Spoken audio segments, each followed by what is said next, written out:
Sometimes when I go to visit families that have a lot of little kids, there are certain words I find out accidentally that are bad words, at least in that family.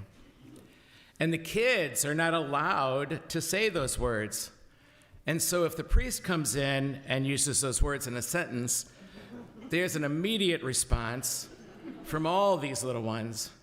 Father Gary, you just said a bad word. And one of those words is stupid.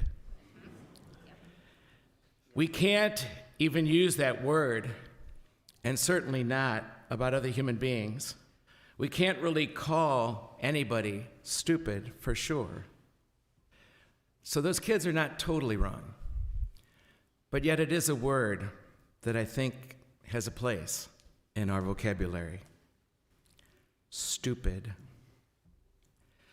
And the one place we can use that word, stupid, is when it comes to sheep. They don't get it. Oh, they have their moments of brilliance, they do. Like they're brilliant about gathering together to protect each other from the enemy. But they have no idea what to do after that, where to go, where to hide, where to go next. So it takes somebody else to lead them. They would be in trouble all the time if they didn't have a shepherd. And they would get lost and they would starve to death. They would get caught in ravines and barbed wire fences. They'd get killed by wild animals. They'd get stolen. And I've seen that with my own eyes as I've hung out, and I have sometimes on vacations, with shepherds and their sheep in the hills of Wales and England and especially Scotland. I've seen with my own eyes how really stupid sheep can be. Sheep are fairly dumb animals. They're more passive than active. They're followers, definitely followers, and not leaders. And they're weak, really, overall, rather than strong, always needing guidance and protection. Washington University students. You might wonder where I'm going with this. But honest to God, Washington University students in recent years have scored among the smartest, most intelligent students in the United States. I know that's especially true the last 3 years. We don't know about this freshman class yet. Only kidding. They score the highest, as I said, on national tests. But sometimes even those very intelligent students do very stupid things. And don't we all? We're all quite intelligent. I mean that sincerely. Actually, that's one of the intimidating things about preaching here at the Catholic Student Center. You're quick to point out the mistakes I made in the context of a homily. But as smart as we are, there's not a one of us who does not make really stupid decisions. There's not a one of us who doesn't say dumb things that hurt people and do dumb things that get us in trouble. And we can learn how to laugh at that sometimes, and that might be one of the best approaches we could come up with. If we don't beat ourselves up for all that stupidity, and some of us go quickly to beating ourselves up for that, I think we call those perfectionists. Yes, we can learn how to smile at our stupidity, because everyone is stupid sometimes. So it's yet one more thing that binds us, you and I, together. But it also makes me really grateful, I have to say, grateful, that at least eventually each of us can become smart enough to know that we can't figure everything out on our own. And that's when we're at our smartest. When we come to see, I can't do this by myself, this thing called life by myself. That I need teachers, that I need church, that I need a gathering like this at the beginning of every new week so that I don't keep forgetting, that I need to gather at the beginning of a new week to experience again the goodness of other people, even if 90% of this congregation I don't know. When I go to a foreign church, another church, some other place, here's all these people with me trying to get a good start on a good week. And there's something about that goodness there. We need the goodness of others. It's just the truth. And study after study confirms this.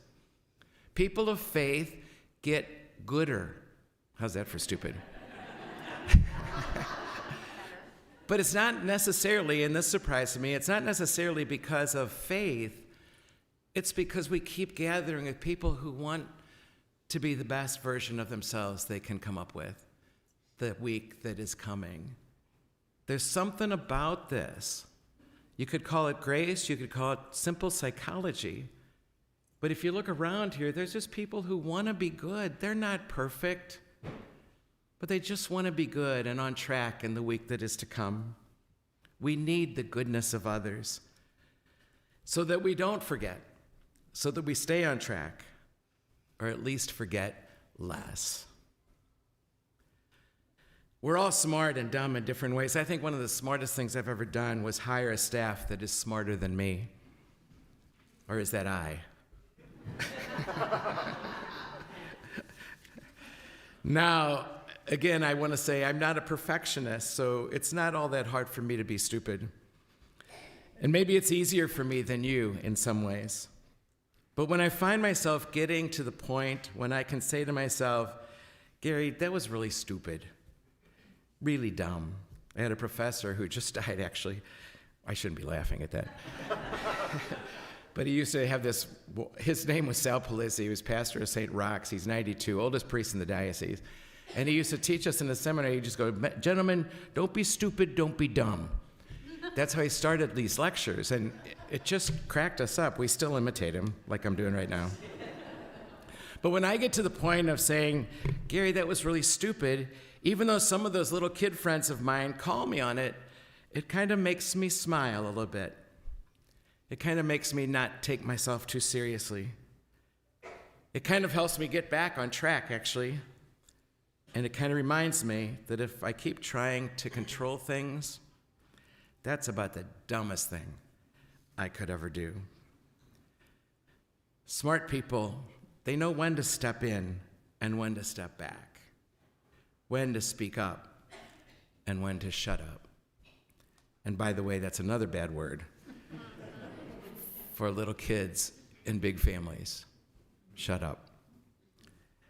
I often run into students who are shy, really. Shy to ask for help with their work, with life, with faith issues.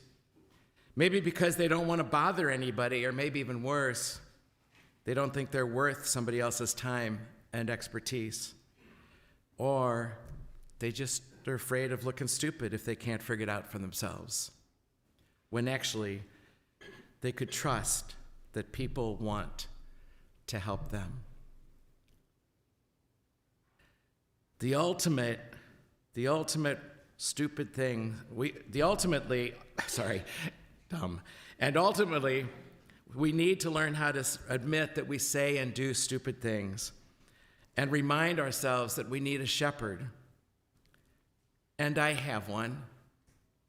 I have one in this, Jesus, in his life and in his words, in his unique perspective on life and on relationships and even on the meaning of my life laid bare for me. In this wisdom we call our Bible. Oh my gosh, these words have lasted 3,000 years. They've made it through every culture and every pandemic in the history of the world these 3,000 years. And any war, these words abide. There's a wisdom in these words that can break life open for us no matter what's going on around us. And I feel so lucky to have this at my disposal as all these things keep changing around me. This wisdom remains, and it's beyond the human mind to figure this out. And in the community of the church, as I said, in therapists, in doctors, in mentors, in our teachers, if only we are humble enough and honest enough to realize and remember that I need them. I need them. Our attempts to live without a shepherd, a teacher, or a mentor fail. And as troubling as the church sometimes can be, and slow to change its mind and sinful, yes, sinful, I am profoundly grateful for this community and all the communities of the church that have shepherded me along the way. Again, we need the goodness of others if we are to move forward in life. Remembering that I need a shepherd, that's when I am at my smartest.